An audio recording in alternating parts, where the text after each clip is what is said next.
सो glands को basically हम दो पार्ट्स में डिवाइड करते हैं. We divide glands into two major categories called exocrine glands and endocrine glands.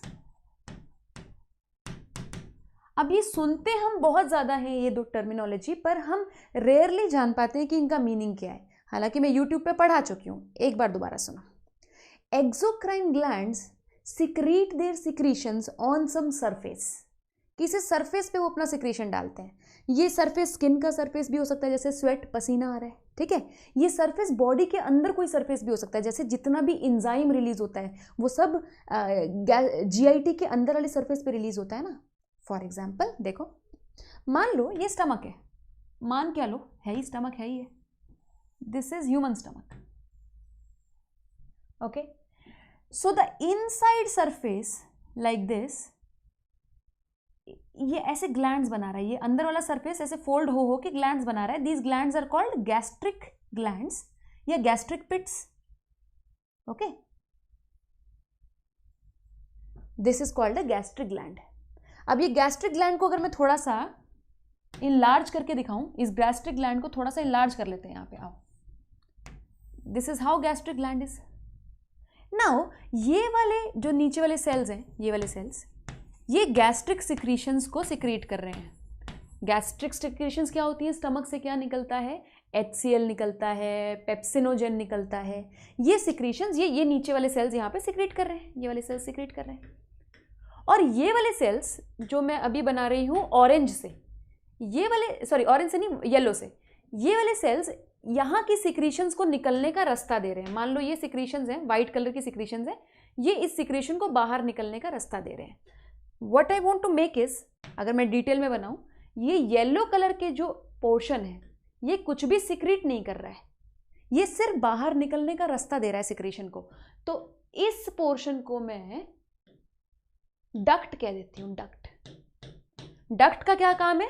जो भी सिक्रीशन है ना व्हाइट कलर की, यहाँ से जो सिक्रीशन निकल रही है, ये सिक्रीशन यहाँ से धीरे धीरे धीरे धीरे बाहर निकल जाएगी. और कहाँ पे निकल रही है? देखो, it is coming on the internal surface of the stomach. किस सरफेस पे आ रही है? On the internal surface of the stomach. So exocrine gland के बारे में हमने क्या सीखा? कि ये अपने सिक्रीशंस हमेशा किसी ना किसी सरफेस पे डालते हैं. I can give you another example. पसीने वाले ग्लैंड्स का ले लें, स्वेट ग्लैंड्स का. तो मान लो ये हमारी स्किन है, suppose this is my skin and this is the arm, बाजू है ये मान लो. तो यहाँ पे ये ग्लैंड होएगा, पसीने वाला ग्लैंड होएगा, स्वेट ग्लैंड होएगा. एंड स्वेट ग्लैंड से यहाँ पे जो भी सिक्रीशन होएगी, this secretion will go on the outer surface of the body. So these glands always have a duct. थोड़ी सी इनके पास डक्ट रहती है जिससे कि उनकी सिक्रीशन किसी सरफेस पे पास ऑन हो जाती है. तो मैं बोल देती हूँ ग्लैंड्स विद डक्ट होते हैं ये glands. Understood? Now let's come to endocrine gland. Totally different way of secretion, बहुत ही अलग वे ऑफ सिक्रीशन है. क्या होता है इसमें? मान लीजिए कोई ऑर्गन है, suppose there is a organ, this is an endocrine organ. Suppose this is a thyroid gland.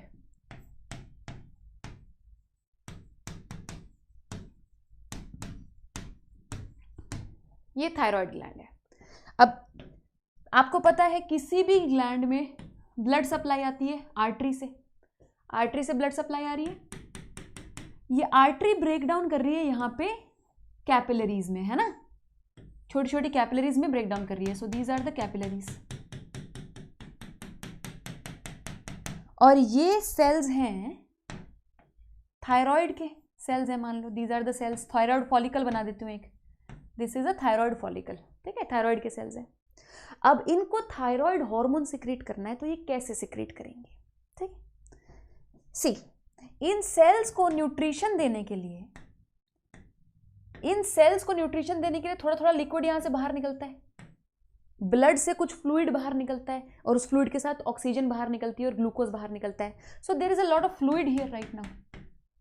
Sales कभी भी सूखे नहीं होते, फ्लूइड होता है उनके ऊपर. This fluid is called interstitial fluid. लिख दूं interstitial fluid. Interstitial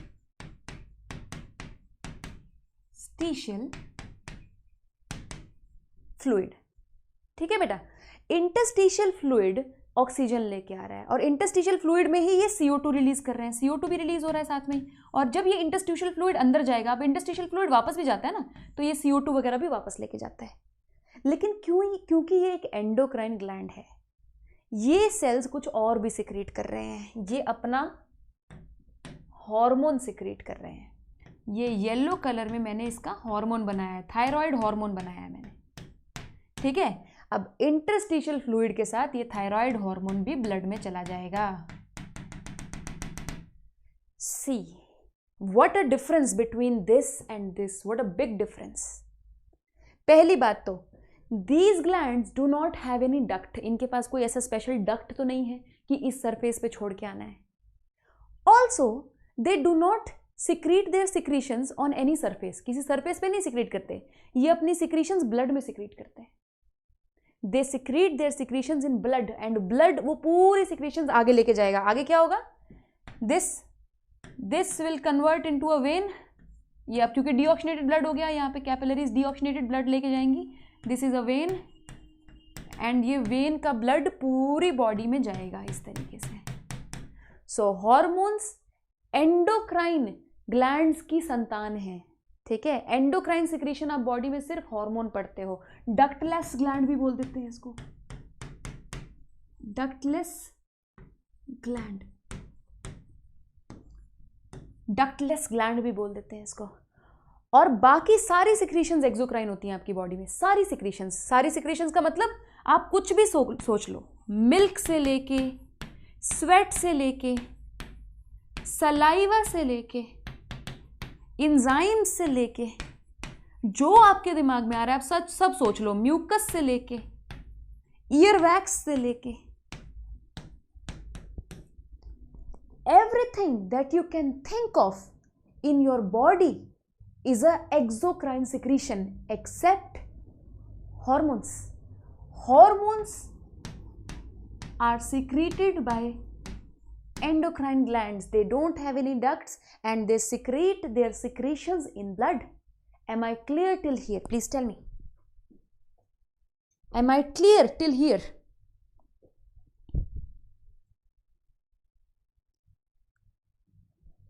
hello my babies, how are you. हाँ जी, आपने ये चैप्टर प्लस पर कंप्लीट करा दिया। हाँ जी, प्लस पर मैंने कंप्लीट करा दिया है ये चैप्टर, ये स्पेशली यूट्यूब वाले बच्चों के लिए है।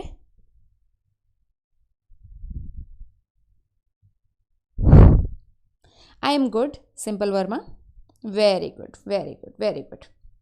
ओ पुनीत कौर, ओके। नाउ अब हम इसके आगे कॉन्सेप्ट पढ़ेंगे। हमने एक बार हॉर्मोन्स को देख लिया। नाउ हॉर्मोन्स अपना एक्शन कहाँ करते हैं और कैसे करते हैं। ज़्यादातर हॉर्मोन्स ब्लड में जाके किसी और ही पार्ट पे एक्शन करते हैं बॉडी के। जैसे कि मैं तुम्हें एग्जांपल देती हूँ, अगर मैं हॉर्मोन्स की बात करूं,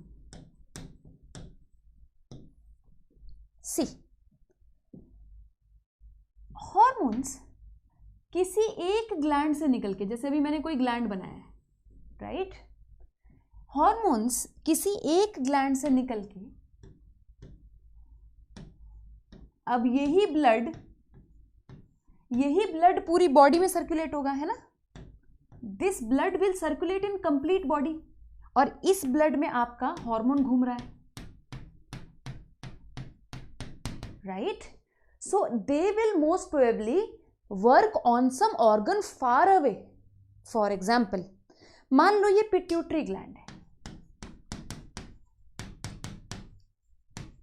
पिट्यूटरी ग्लैंड से एक हार्मोन रिलीज होता है LH और एक हार्मोन रिलीज होता है FSH, ठीक है। Suppose these hormones are LH and FSH। मैं इनके बारे में डिटेल में बताऊंगी, but I am just giving you an example. Pituitary gland के ये हार्मोन्स, पिट्यूटरी हमारे ब्रेन में होता है बच्चों, इसके ये हार्मोन्स जाके पता है कहाँ पे एक्ट करते हैं, ओवरीज में। अगर फीमेल है तो ओवरीज में, अगर मेल है तो टेस्टिस में। Can you imagine. So these hormones will actually go to the cells of the testis. मान लो I am making a testis here, so suppose this is a testis, मान लो मैं किसी मेल बॉडी की बात कर रही हूँ, तो टेस्टिस के कुछ सेल्स होते हैं यहाँ पे, there are certain cells here जिनके ऊपर ये काम करते हैं. सपोज आई टॉक अबाउट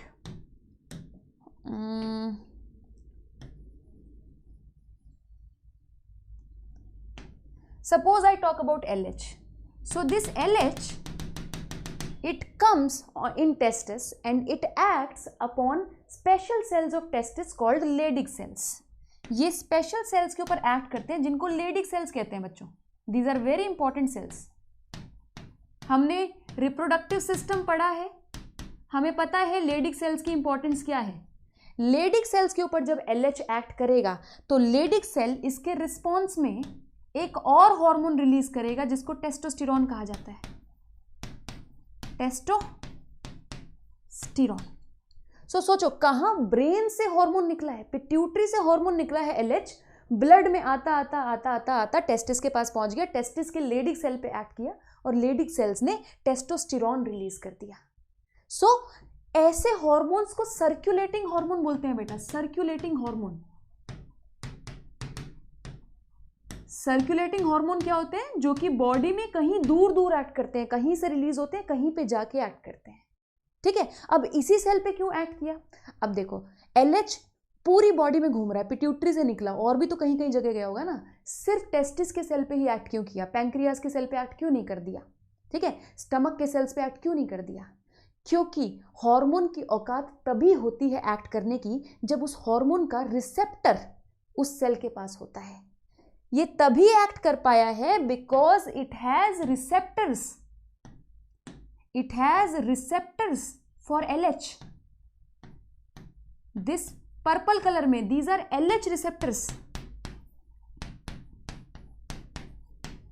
ये LH इन रिसेप्टर्स के ऊपर लगता है तब जाके एक्शन शो कर पाता है. भैया हमारे स्किन के सेल्स पे क्यों नहीं एक्ट कर देता है LH? You understand? Every hormone requires certain receptors so that it can act. Without receptors, no hormone will act. Do you understand me? Do you understand this point? आगे चलूं? Yes, Lakshmi, it is the first lecture of this chapter. Chandan Yadav, जितना मैं YouTube पे पढ़ाती हूँ उससे NEET qualify किया जा सकता है, लेकिन पूरे चैप्टर्स नहीं पढ़ाती, इसलिए आपको पूरे चैप्टर्स पढ़ने पड़ेंगे मुझसे. नाउ ये थी बात सर्कुलेटिंग हार्मोन्स की. कभी कभी कुछ ऐसे हार्मोन्स होते हैं जो लोकली भी एक्ट करते हैं. जैसे जनरली तो ऐसा होता है कि एक जगह से निकल के किसी और जगह पे एक्ट करते हैं, वो तो होते हैं circulating hormones. Then there are some hormones which act in the same place where they are released. For example, I'll show you. Testis की ही बात कर लो. टेस्टिस की ही बात कर लो. टेस्टिस में एक स्ट्रक्चर होता है कॉल्ड सेमिनिफेरस टिब्यूल. यहाँ पे सेमिनिफेरस टिब्यूल होता है. एंड ये जैसा कि मैंने आपको बताया, these are the Leydig cells. Leydig now Leydig cell से क्या रिलीज हो रहा है? लेडिक सेल से क्या रिलीज हो रहा है? Testosterone which is going in the blood. ये यहां पे ब्लड में जा रहा है testosterone. This is a blood vessel in which testosterone is going like this. Testosterone का क्या फायदा होगा ब्लड में जाने से? भैया ये मेल सेक्स हार्मोन है. एक लड़के की जो दाढ़ी मूंछ आती है वो टेस्टोस्टेरोन की वजह से आती है. टेस्टोस्टेरोन टेस्टिस से निकल रहा है लेकिन एक्ट पूरी बॉडी पे कर रहा है ना. लड़के की छोटी छोटी मूंछें आ रही है, दाढ़ी आ रही है, जो प्यूबर्टी आती है ना. एक्सियल हेयर आते हैं, प्यूबिक हेयर आते हैं. Then development of male sex organs such as penis, ये सब टेस्टोस्टेरोन से रिलेटेड है, राइट. पर सर्कुलेटिंग हार्मोन होने के साथ साथ ये एक लोकल हार्मोन भी है. लोकल हार्मोन क्या होता है? लोकल हार्मोन का मतलब होता है कि ये अपने ब्लड में जाने के साथ साथ ये अपने नियर बाई सेल्स पे भी एक्ट करता है. ठीक है, ब्लड में जाके किसी और जगह पे एक्ट करने के साथ साथ ये बिना ब्लड में जाए आसपास के सेल पे भी एक्ट करता है। जैसे कि सेमिनिफेरस ट्यूब्यूल में एक सेल है जिसे बोलते हैं स्पर्मेटोगोनिया, स्पर्मेटोगोनियम, जिससे कि आगे जाके स्पर्म बनते हैं। ये स्पर्म तभी बन पाते हैं जब ये टेस्टोस्टेरॉन अंदर जाके इनके ऊपर एक्ट करता है। So testosterone is a local hormone as well as a circulating hormone. I think I am very clear now what are local hormones जो वहीं पे ही एक्ट कर लें, and what are circulating hormones जो ब्लड में जाके पूरी बॉडी में सर्कुलेट हो जाए। Clear? Please note this down, then I can move forward.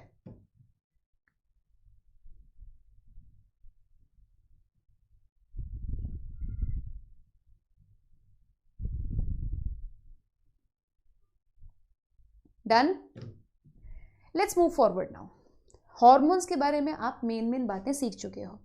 अब देखो, हॉर्मोन्स की अगर मुझे डेफिनेशन करनी हो तो मैं क्या कहूंगी? Suppose I want to talk about definition of hormones. These are chemicals released in blood in trace amounts.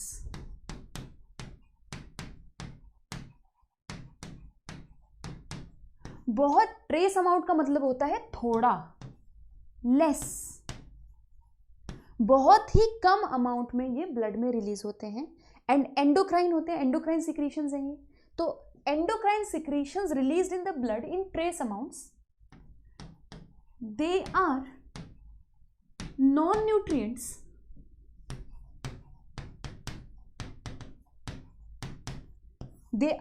Nutrients कोई भी न्यूट्रिशन नहीं मिलता है इनसे, कोई हार्मोन कभी कोई न्यूट्रिशन नहीं देता है। एंड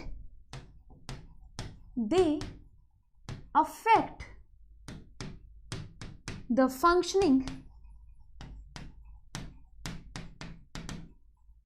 ऑफ डिस्टेंट सेल्स, बहुत दूर दूर के सेल्स की फंक्शनिंग को ये अफेक्ट कर सकते हैं। They are released in trace amounts, they are released in blood, they are non-nutrient and they affect the functioning of distant cells by binding on their receptors. ये भी लिख सकते हो, by binding on receptors.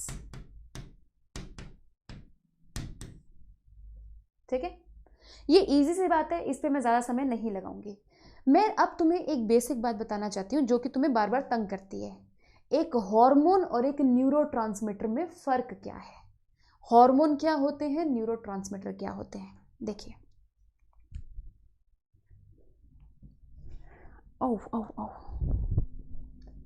Hormone और neurotransmitter, बार बार तुम्हें इसमें confuse होता है। ट्रांसमीटर, देखो, पहली बात तो एक नर्वस सिस्टम से रिलेटेड है, रिलेटेड टू नर्वस सिस्टम, और एक एंडोक्राइन सिस्टम से रिलेटेड है, related to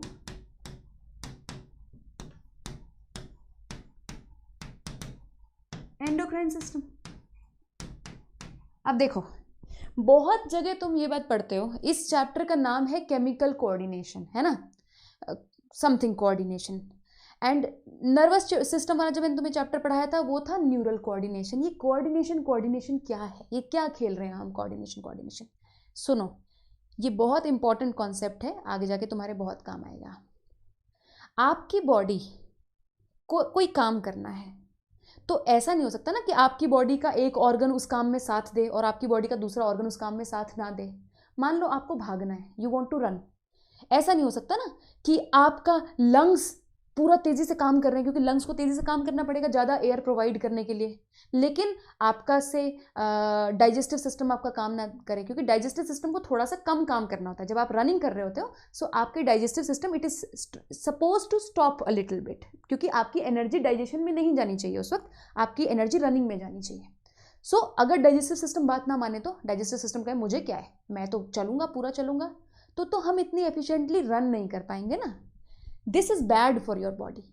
Your body needs to be coordinated. All of your organs should be working in one direction. एक काम जो तुम्हारी बॉडी करना चाह रही है, पूरा ऑर्गन्स तुम्हारा उसी काम के लिए डेडिकेटेड होना चाहिए. This is called coordination. Okay, then for example, मान लो तुम्हारे हाथ पे एक छोटा सा सांप दिखाई दे जाए तुम्हें, ठीक है. So your whole body is suppose to respond to it, ठीक है. अब मान लो कोई चीज रिस्पॉन्ड कर रही है, कोई चीज नहीं रिस्पॉन्ड कर रही, देन तो तुम्हारा जान को खतरा है ना. Your whole body is suppose to respond to that one emergency condition. This is called coordination. Body में कोऑर्डिनेशन, पूरे ऑर्गन्स का तालमेल दो सिस्टम्स की वजह से आता है, एक नर्वस सिस्टम और एक एंडोक्राइन सिस्टम. एंडोक्राइन सिस्टम और नर्वस सिस्टम मिलके कोऑर्डिनेशन लाते हैं बॉडी में. अब दो सिस्टम्स क्यों चाहिए आपको? इनके दोनों का ना, देखो, नर्वस सिस्टम ना बहुत जल्दी शुरू होता है काम करना और बहुत जल्दी उसका एक्शन थोड़ा कम भी हो जाता है. एंडोक्राइन सिस्टम बहुत समय समय तक बॉडी को कोऑर्डिनेट करता रहता है, कई कई दिनों तक उसका असर देखने को मिल जाता है. और एंडोक्राइन सिस्टम बहुत बहुत सारे सेल्स को एक साथ अफेक्ट कर सकता है. सो दोनों का अपना अपना रोल है. एंडोक्राइन सिस्टम का अपना रोल है, नर्वस सिस्टम का अपना रोल है. अब देखो इनमें डिफरेंस सीखते हैं हम. न्यूरोट्रांसमीटर और हार्मोन में डिफरेंस क्या है? जब भी कोई न्यूरॉन, ये न्यूरॉन बना रही हूं, किसी और न्यूरॉन से बात करना चाहे, it wants to talk to another neuron,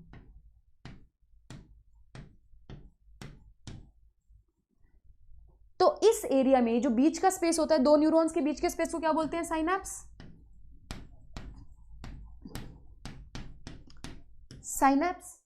synapse में पहला न्यूरॉन कुछ केमिकल रिलीज करेगा जिसको न्यूरोट्रांसमीटर कहते हैं.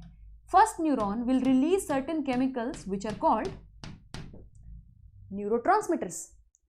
न्यूरोट्रांसमीटर अगले न्यूरॉन पे कैसे एक्ट करेंगे? अपनी मर्जी से एक्ट नहीं कर सकते. अगले न्यूरॉन के पास न्यूरोट्रांसमीटर के रिसेप्टर होने चाहिए. So neurotransmitters also need receptors. Let's make it. These are the receptors for this neurotransmitter. बिना रिसेप्टर के काम नहीं कर सकता. सो एनी केमिकल, अगर मैं न्यूरोट्रांसमीटर की डेफिनेशन बोलूं, any chemical which is released from a neuron. पहली बात तो न्यूरोट्रांसमीटर हमेशा रिलीज्ड फ्रॉम अ न्यूरॉन होना चाहिए. From a neuron at synapse. Synapse पे केमिकल रिलीज हुआ न्यूरॉन के द्वारा, वही न्यूरोट्रांसमीटर कहलाएगा और कोई न्यूरोट्रांसमीटर नहीं कहलाएगा. अगर न्यूरॉन कोई ब्लड में केमिकल रिलीज कर देता है ना, तो न्यूरोट्रांसमीटर नहीं कहेंगे उसको. भैया न्यूरोट्रांसमीटर कहलाने के लिए आपको साइनैप्स में ही रिलीज करना पड़ेगा केमिकल, ठीक है. एनी सेल, हार्मोन तुम लोगों को पता चली गया है. Any cell which is releasing their chemicals in blood, so these chemicals will be called hormones. These chemicals will be called hormones. तुमको जान के हैरानी होगी, आगे मैं तुम्हें पढ़ाऊंगी कि कुछ ऐसे न्यूरॉन्स होते हैं जो कि केमिकल्स प्रोड्यूस करते हैं एंड वो ब्लड में रिलीज कर देते हैं. तो ऐसे केमिकल्स को तुम क्या कहोगे? वो प्रोड्यूस न्यूरॉन से रहे हैं, लेकिन साइनैप्स में नहीं हो रहे, ब्लड में हो रहे हैं. ऐसे केमिकल्स को हम हॉर्मोन्स ही कहते हैं. So there are certain neurons which will release hormones. Am I clear with this? Please tell me.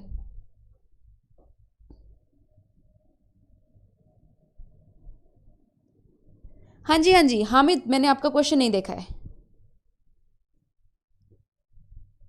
अच्छा, हैरानी नहीं होगी, बिल्कुल नहीं होगी. ओह अफरोज, थैंक यू. ओके, तुम्हारा क्वेश्चन नहीं मिल रहा मुझे. हामिद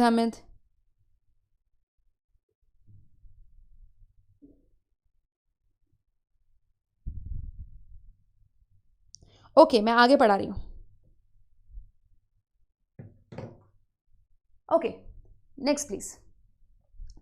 ये बेसिक सी इंफॉर्मेशन जानने के बाद अब हम हॉर्मोन्स एंडोक्राइन ग्लैंड्स कुछ की लोकेशन पढ़ सकते हैं जो मेन है, जो कि अब एनसीईआरटी की बातें हम शुरू कर रहे हैं। चलिए, ये रहा हमारा मदन लाल, दिस इज मदन लाल।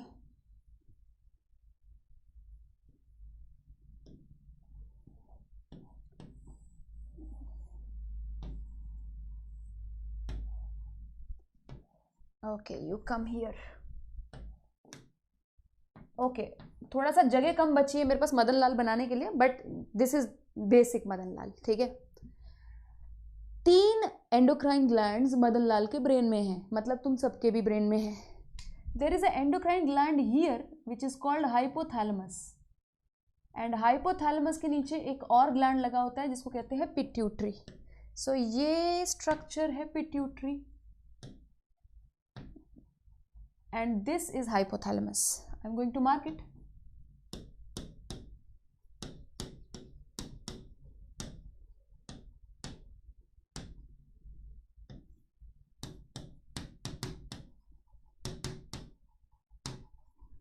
एक और ग्लैंड है जो कि बैक ऑफ द ब्रेन पे यहां पे लगा होता है, जिसे कहते हैं पीनियल ग्लैंड। आपको लोकेशन पता होनी चाहिए सभी ग्लैंड्स की। 3 ग्लैंड्स हैं, hypothalamus, pituitary and pineal, which are located in the brain of a person, in the brain of a human. Now यहाँ पे थ्रोट पे चले जाओ। थ्रोट पे आपको याद है, थोड़ा सा रेस्पिरेटरी सिस्टम याद है, यहाँ पे लैरिंग्स होता है, वॉइस बॉक्स होता है। तो वॉइस बॉक्स के नीचे की साइड यहाँ पे एक और ग्लैंड लगा होता है, ऐसे बटरफ्लाई शेप का ग्लैंड लगा होता है इस तरीके से, a big gland called thyroid gland.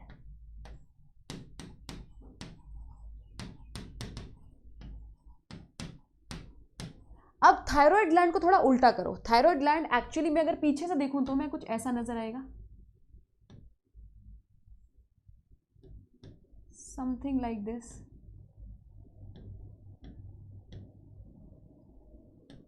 Okay, now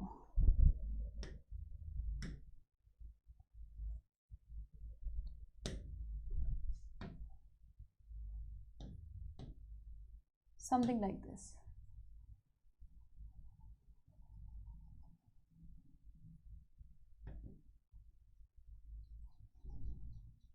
thyroid gland को अगर बैक साइड से देखेंगे तो ये ऐसे फोल्डेड होता है, समझ रहे हो? अंदर अगली साइड से एक तितली जैसी शेप होती है और पिछली साइड से ऐसे फोल्डेड होता है।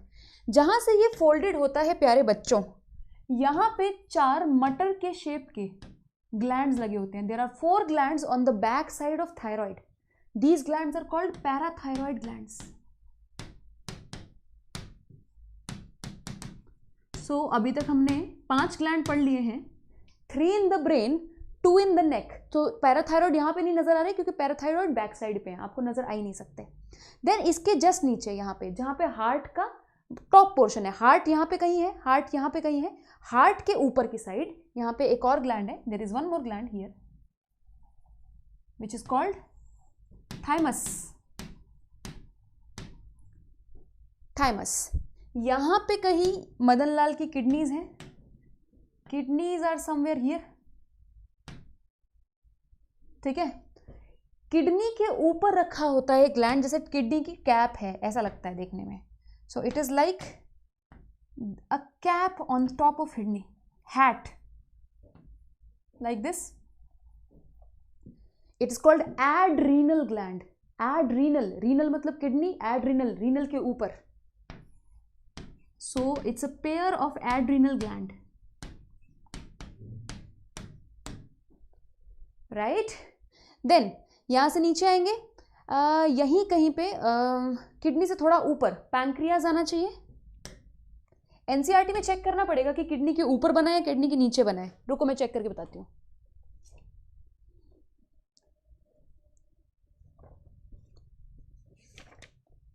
किडनी से थोड़ा ऊपर ही बनाया, सही है। यहां पे you have a gland called pancreas. Then because Madan Lal लड़का है तो मदन लाल के पास होगा testis. Somewhere here there will be testis. अगर मदन लाल लड़की होती तो इसके पास टेस्टिस की जगह क्या रहता? ओवरीज,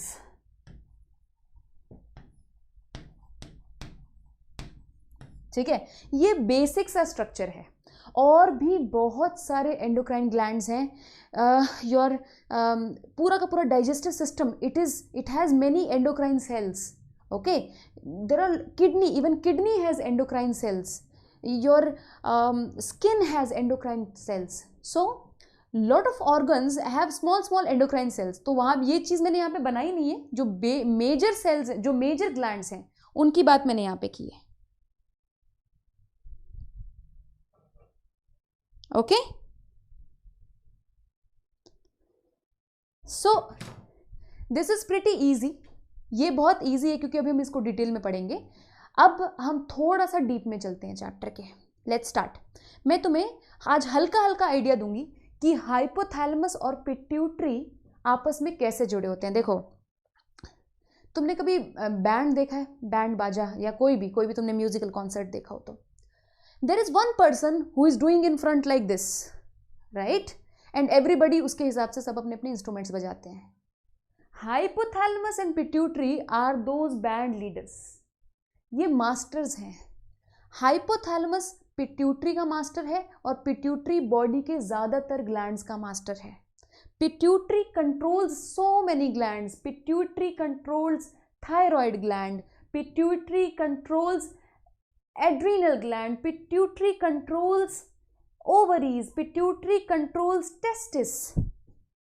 बहुत ही कम ग्लैंड्स ऐसे हैं जो पिट्यूटरी के चंगुल में नहीं आए, जैसे कि पैंक्रियास, ये पिट्यूटरी कंट्रोल नहीं करता, ठीक है। पैंक्रियाटिक सिक्रीशंस को ब्लड शुगर कंट्रोल करती है, जो कि मैं तुम्हें आगे जाके सिखाऊंगी। सिमिलरली पैराथायरॉयड ग्लैंड को पिट्यूटरी कंट्रोल नहीं करता, ब्लड कैल्शियम लेवल इसको कंट्रोल करता है, जो कि मैं तुम्हें आगे जाके सिखाऊंगी, ठीक है। सो ज्यादातर ग्लैंड्स पिट्यूटरी के चंगुल में फंसे हुए हैं। और पिट्यूटरी को कौन कंट्रोल करता है? हाइपोथैलेमस। आओ मैं तुम्हें हाइपोथैलेमस और पिट्यूटरी का कनेक्शन समझा देती हूँ हल्का हल्का सा। मेन बातें आज सीख लेते हैं हम। See, so I am imagining this person to face that side. ये बंदा उस साइड फेस कर रहा है, तब तुम लोगों को अब समझना है कहाँ पे क्या है। देखो,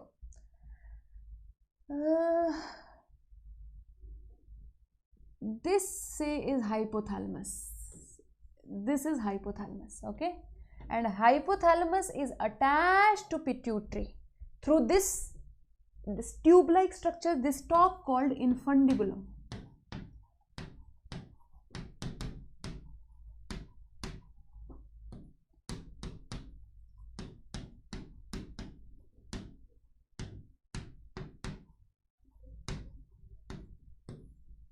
ओके, नाउ दिस इनफंडिबुलम, ये नीचे लोअर साइड पे पिट्यूटरी से अटैच्ड है, जो कि एक्चुअली में दो पार्ट्स की बनी हुई है। This is the first part of pituitary and this is the second part of pituitary.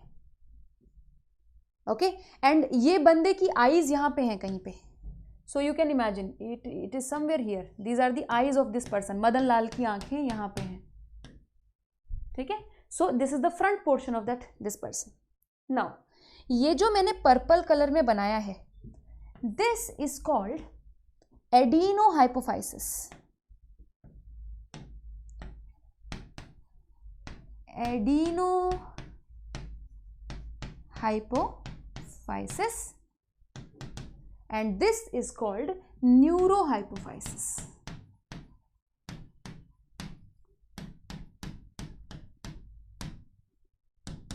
Now ये anatomical units हैं। What are the anatomical units? मतलब कोई चीज़ anatomically divided है दो portions में, ठीक है। functionally divided नहीं है, functionally तो और भी ज़्यादा अंदर divided है। anatomically इसके दो portions नजर आते हैं। आगे वाले portion को adenohypophysis बोल देते हैं, पीछे वाले को neurohypophysis बोल देते हैं। This is very clear? Now, adenohypophysis functionally दो और पार्ट्स में टूटा हुआ है। मतलब फंक्शनल क्या, कौन फंक्शन करता है उसके हिसाब से दो और पार्ट्स हैं इसके अंदर। There are two portions here, there is one larger portion and there is one smaller portion.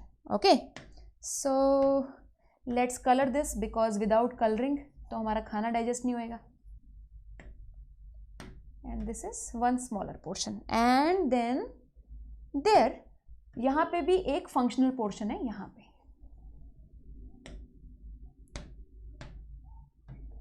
Like this. तुम इसको ऐसे इमेजिन कर सकते हो जैसे मेल रिप्रोडक्टिव सिस्टम में स्क्रोटम होता है ना, स्क्रोटम वो बैग होता है ना, स्क्रोटम में, और स्क्रोटम के अंदर जो फंक्शनल यूनिट होती है वो टेस्टिस होती है, जो एक्चुअल में काम कर रही है वो टेस्टिस काम कर रही है। तो तुम ऐसे इमेजिन कर सकते हो ये एडिनोहाइपोफाइसिस स्क्रोटम की तरह है और ये एक्चुअली में काम कर रही है, बस यहाँ पे एक की जगह दो टेस्टिस हैं, समझ रहे हो ना। ये दो फंक्शनल यूनिट्स हैं। जो बड़े वाली फंक्शनल यूनिट है इसको कहते हैं हम पार्स डिस्टालिस, पार्स डिस्टालिस। इसी को एंटीरियर पिट्यूटरी भी कहा जाता है, एंटीरियर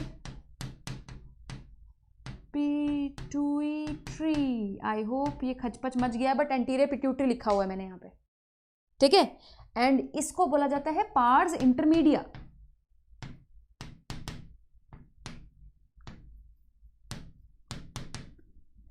एंड इस पीछे वाले को बोला जाता है पार्स नर्वोसा।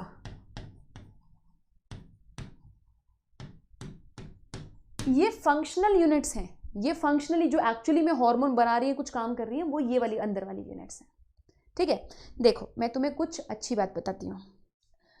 पिट्यूटरी जब हम एम्ब्रियोनिक स्टेट में होते हैं तो उसकी 3 लोब्स होती हैं, 2 लोब्स नहीं होती, ठीक है। सो एम्ब्रियोनिक स्टेट में, यही बता देती हूँ, एम्ब्रियोनिक स्टेट में pituitary something like this, something like this, ठीक है। तो ये आगे वाला एंटीरियर पिट्यूटरी होता है, बीच वाला इंटरमीडिएट या मतलब कि मिडल वाला पिट्यूटरी, और ये वाला पीछे वाला पिट्यूटरी। फिर आगे जब हम बेबी का डेवलपमेंट होता है वूम में, तो ये जो बीच वाला होता है ना, ये जो बीच वाले के सेल्स हैं, ये वाले येलो वाले, ये वाले सेल्स, ये आगे वाले में जाके अटैच हो जाते हैं, तो बीच वाले का एग्जिस्टेंस खत्म हो जाता है। तो ये जो येलो वाले सेल्स है ना, ये बेसिकली मिडल लोब के सेल्स हैं। अब मिडल लोब तो खत्म हो गया, अब ये सेल्स कहाँ जाएंगे? So they will get attach to the front lobe. इसीलिए फ्रंट लोब के 2 पार्ट्स हैं, ये वाइट वाले, they are the actual cells of the front lobe, and these are the cells of the middle lobe who have transferred to the front lobe. So that's why it's called pars intermedia, intermediate lobe, बीच वाली lobe के cells हैं ये। Am I very clear on this?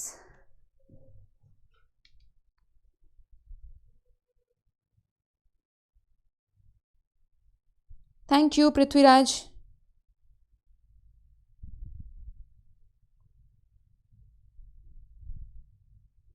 Am I very clear on this? Please tell me. Priyanshu, okay, और अच्छा, okay. Now आगे चल रहे हैं हम लोग, आगे चल रही हूं मैं। Now listen to me. Anterior pituitary, ये एडिनोहाइपोफाइसिस है पूरा, ठीक है। एंटीरियर पिट्यूटरी की बात कर रही हूँ। इसकी जिंदगी का कुछ सच है, ठीक है। एडिनोहाइपोफाइसिस इज एक्चुअली में ब्रेन का पार्ट होता ही नहीं है। होता क्या है, देखो एम्ब्रियोनिक डेवलपमेंट में मैं तुम्हें बताती हूँ क्या होता है। जब ये ब्रेन डेवलप हो रहा है, मान लो दिस इज द स्कल, ये स्कल है, ठीक है। स्कल में ब्रेन छुपा हुआ है, तो यहाँ पे हाइपोथैलेमस डेवलप हो रहा होता है, हाइपोथैलेमस, ठीक है। और हाइपोथैलेमस जिस टिश्यू से डेवलप होता है, उसी टिश्यू से पोस्टीरियर पिट्यूटरी भी डेवलप होता है। This posterior pituitary it develops from the same tissue. So hypothalamus को पोस्टीरियर पिट्यूटरी से बहुत प्यार होता है, क्योंकि पोस्टीरियर पिट्यूटरी उसके सगे बेटे जैसा है, ठीक है, क्योंकि ये सेम टिश्यू से डेवलप हो रहे हैं। नाउ एंटीरियर पिट्यूटरी कैसे डेवलप होता है? यहाँ पे ना, जहाँ पे मान लो ये मदन लाल का आगे ये फेस है, तो जब बेबी डेवलप हो रहा होता है तो यहाँ पे एक मेम्ब्रेन होती है, there is a membrane here which is called nasopharyngeal membrane, ठीक है। इस मेम्ब्रेन का नाम याद करने की जरूरत नहीं है। इस मेम्ब्रेन से एक पाउच निकलता है, ठीक है, एक पाउच निकलता है, और वो पाउच ऊपर की साइड जाता रहता है, और अल्टीमेटली यहाँ पे आके अटैच हो जाता है like this. So anterior pituitary is actually hypothalamus के टिश्यू से नहीं बना हुआ है, एंटीरियर पिट्यूटरी बाद में आके चिपका है, तो ये उसके गोद लिए हुए बेटे जैसा होता है, अडॉप्टेड बेटे जैसा होता है। सो एंटीरियर पिट्यूटरी को हाइपोथैलेमस कभी भी अच्छे से ट्रीट नहीं करता है, इसको गालियां देता है, इसको इसके साथ गंदा व्यवहार करता है। एंटीरियर पिट्यूटरी, इस पाउच को बोलते हैं Rathke's pouch, Rathke's pouch. This pouch attaches to the upper part, जो जाके एंटीरियर पिट्यूटरी बनता है। सो ये बिहेवियर तुम्हें बात याद रखनी है। पोस्टीरियर पिट्यूटरी हाइपोथैलेमस का सगा बेटा है और एंटीरियर पिट्यूटरी हाइपोथैलेमस का सौतेला बेटा है। इतनी बात याद रखनी है ना। एक और चीज अब सीखने ही लगे तो सीख लो, ये जो नीचे बोन है ना, अब तुम लोगों ने अगर बोन वाला चैप्टर पढ़ा है मुझसे, तो this bone you remember is sphenoid bone. Which bone is this? This is sphenoid bone. Base of skull पे मिलती है ना। स्फीनॉइड बोन के अंदर एक कैविटी रहता है, एक डिप्रेशन रहता है, यहाँ पे ऐसे एक डिप्रेशन रहता है जिसमें ये पिट्यूटरी ग्लैंड आराम से बैठा होता है। ऐसे pituitary gland is sitting on this depression like this. Pituitary no. Pituitary gland is sitting on a depression in the sphenoid bone. This depression is called sella turcica because it's given in NCERT, so it's very important. This depression here, ये जो depression है, this depression here is called sella turcica. तो sella turcica कुछ नहीं है, it's a depression in sphenoid bone. Depression मतलब गड्ढा, जिन बच्चों को नहीं पता है, in sphenoid bone. Am I clear with this part? आगे चलूं?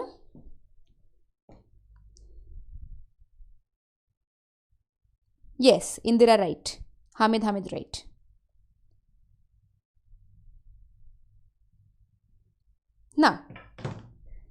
नाउ हमने इस बात से क्या सीखा है कि मतलब बहुत बुरा व्यवहार होता है यार, एडिनो हाइपोफाइसिस के साथ बहुत बुरा व्यवहार है। न्यूरो हाइपोफाइसिस के साथ बहुत ही प्यार जताता है हाइपोथैलेमस। तो देखो कितना गंदा बिहेवियर है, यहाँ पे देखो। Hypothalamus will have some neurons here, there are some neurons in the hypothalamus, और ये न्यूरॉन्स न्यूरोट्रांसमीटर ना रिलीज करके हॉर्मोन्स रिलीज करते हैं। हमें कैसे पता चलेगा हॉर्मोन्स रिलीज करते हैं? क्योंकि ये न्यूरॉन्स जो भी केमिकल रिलीज करते हैं वो ब्लड में डाल देते हैं। ओके, वो साइनैप्स पे नहीं डालते। तो these neurons are actually releasing hormones.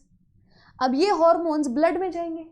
अब ब्लड में तुम्हें पता है, किसी भी ऑर्गन का ब्लड, ये this listen to me very carefully, ये हार्ट है, तुम लोगों को पता है कि यहाँ से ब्लड निकलता है ना, ये आर्टरी है, ये भी आर्टरी है, ये भी आर्टरी है, ये सब ऑर्गन में घुसती है artery.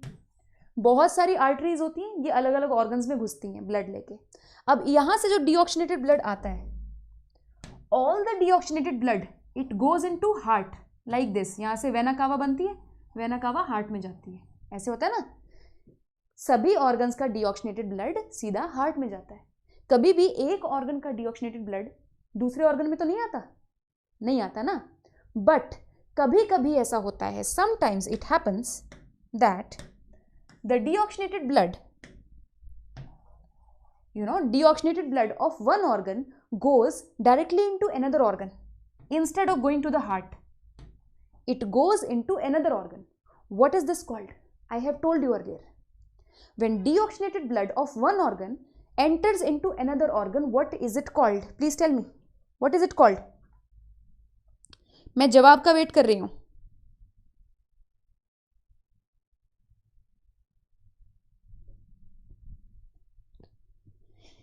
I am waiting for your answer. What is it called? When the yes, Ankit Singh, very right. It is called portal system. Very right. Ganesh, right. बिल्कुल सही, बिल्कुल सही. It is called a portal system.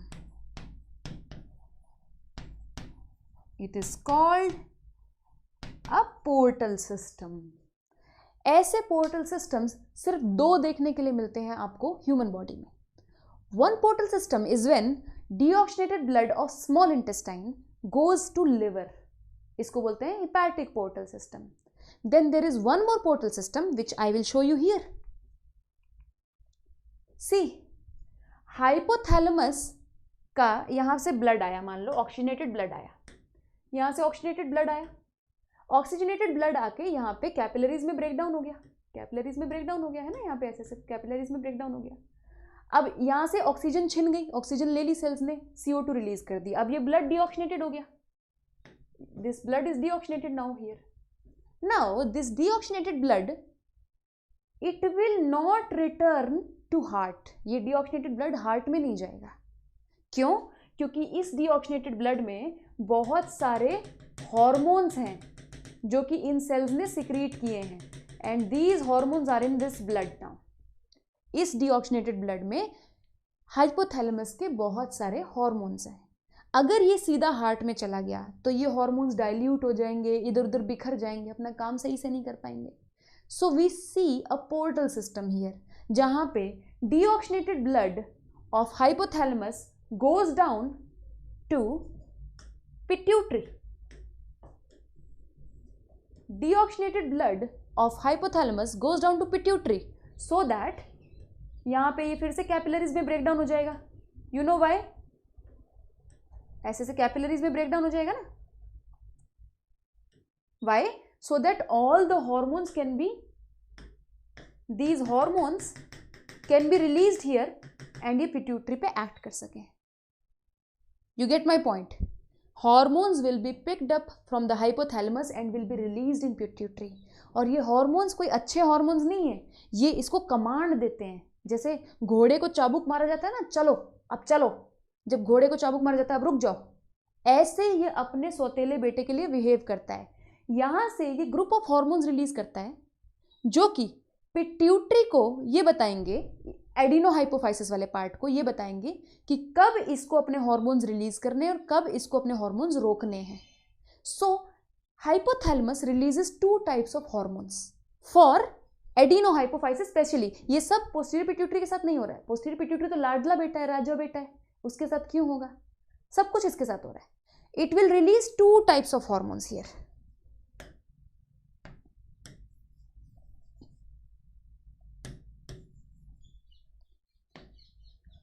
One is called releasing hormones.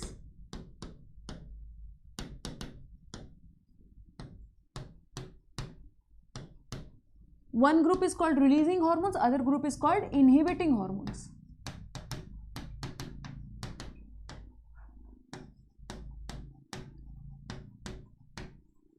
ठीक है, अगर ये चाहता है कि ये कोई हार्मोन रिलीज करे तो यहां से रिलीजिंग हॉर्मोन्स निकलेंगे कि भैया तू अब रिलीज कर अपने हॉर्मोन्स को आगे। अगर ये चाहता है कि ये चुप हो जाए, कुछ भी ना रिलीज करे, तो ये इनहिबिटिंग हार्मोन का चाबुक डालेगा, चाबुक मारेगा इसको और ये इनहिबिट हो जाएंगे। ठीक है, तो मतलब गंदा गंदा व्यवहार। अच्छा, अब इस यहाँ पे कुछ बातें याद करने की है, जैसे कि किसी भी हार्मोन में R वर्ड आ जाए, ठीक है, जैसे TRH, तो तुम्हें ये सोचने की जरूरत नहीं होनी चाहिए कि हाइपोथैलेमस से रिलीज हो रहा है या पिट्यूटरी से। R वर्ड आते समझ जाओ हाइपोथैलेमस का है, क्योंकि releasing hormones are always secreted by hypothalamus. किसी भी हार्मोन के नाम पे I आ जाए, जैसे PIH प्रोलैक्टिन इनहिबिटिंग हार्मोन, तो सोचने की जरूरत नहीं है, जान लो अगर इनहिबिटिंग वर्ड आया तो हाइपोथैलेमस से रिलीज होगा। Am I clear about this? ठीक है, दूसरी बात जो जानने की है, इन सेल्स को, ऐसे न्यूरॉन्स जो कि हार्मोन रिलीज करते हैं, उनको न्यूरोसिक्रेटरी सेल्स कहा जाता है। न्यूरोसिक्रेटरी सेल्स कहा जाता है। So they are specially modified neurons secreting hormones. Then third बात, इसके साथ बहुत बुरा हो रहा है, लेकिन हम जानते हैं कि जिन लोगों के साथ सबसे बुरा होता है लाइफ में, जो सबसे ज़्यादा दुख देखते हैं, वो ही काबिल बनते हैं, क्योंकि बिकॉज इतने वो टफ हो जाते हैं, वो सीख जाते हैं लाइफ के lessons, they become very able. जो मैं तुम लोगों को कहती हूँ कि बहुत सारे बच्चे कहते हैं मैम पैसे नहीं है, मैम ये क्या करें वो क्या करें, कुछ नहीं, ये तुम्हारी परीक्षाएं हैं, तुम बहुत बड़े बनोगे, ऊपर जाओगे बहुत, अगर तुम इस टाइम में हिम्मत रख गए तो वैसे ही एंटीरियर पिट्यूटरी के साथ है। Anterior pituitary goes to become the king of all other endocrine glands। यही तो किंग है एक्चुअली, इसी के हॉर्मोन्स तो आगे जाके सबको कंट्रोल करते हैं, थायराइड को, एड्रिनल ग्लैंड को, टेस्टिस को, ओवरी को, सबको तो ये कंट्रोल करते हैं। ओके, सो जितना इनके साथ बुरा हो रहा है, आगे ये उतने ही ग्रेट बनते हैं। ये है बिगड़ा हुआ लड़का, ये कहता है मैं कुछ सिक्रीट नहीं करूंगा। क्यों? तुम लोगों को पता है जो अमीर लोग हैं जो अपने बच्चों को सिखाते नहीं है, ठीक है, उनके भी बच्चे निकम्मे हो जाते हैं। तो ये हो रखा है निकम्मा। ये फिर भी इसको प्यार कर रहा है। हाइपोथैलेमस कह रहा है don't worry baby, I will help you out. यहाँ पे इसके न्यूरोसिक्रीटरी सेल्स जो हैं, यहाँ पे न्यूरॉन्स है ना, ये कहते हैं कि मैं तुम्हारे लिए हार्मोन सिक्रीट करूंगा, तुम्हें कुछ करने की जरूरत नहीं है, आई विल सिक्रीट। और लोगों को लगेगा तुमने सिक्रीट किया है। कैसे? मैं यहाँ पे बनाऊंगा, देखो ये न्यूरॉन्स ऐसे जा रहे होते हैं नीचे, ऐसे जा रहे होते हैं, ऐसे ऐसे। अब क्या है, यहाँ पे हार्मोन बन रहे हैं। देखो न्यूरॉन है तो हार्मोन कहाँ पे बनेंगे? यहाँ पे बनेंगे, सेल में, सेल बॉडी में बनेंगे। सो एक्चुअली में न्यूरॉन कहाँ पे बन रहा है? हाइपोथैलेमस पे बन रहा है। लेकिन यहाँ से बन के यहाँ नीचे जा रहा है, यहाँ पे नीचे जा रहा है, और यहाँ पे एक्सॉन में ये कह रहा है बेटा तुम्हें स्टोर भी करने की जरूरत नहीं है, मैं अपने ही एक्सॉन में स्टोर कर लूंगा, ये लो, तुम्हें कुछ भी करने की जरूरत नहीं है। जस्ट जब मैं सिग्नल दूं तो तुम्हें यहाँ से ये रिलीज कर देने हैं, ऐसे करके रिलीज कर देने हैं ब्लड में। That is all you have to do.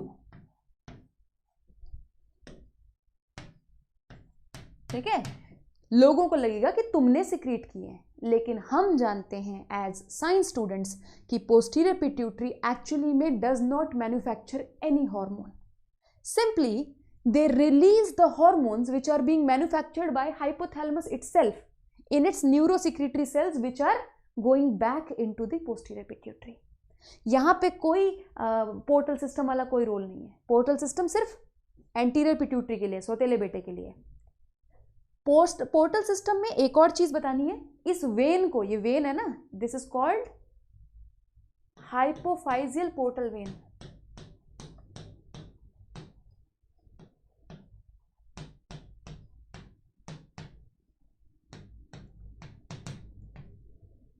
Am I clear on this diagram?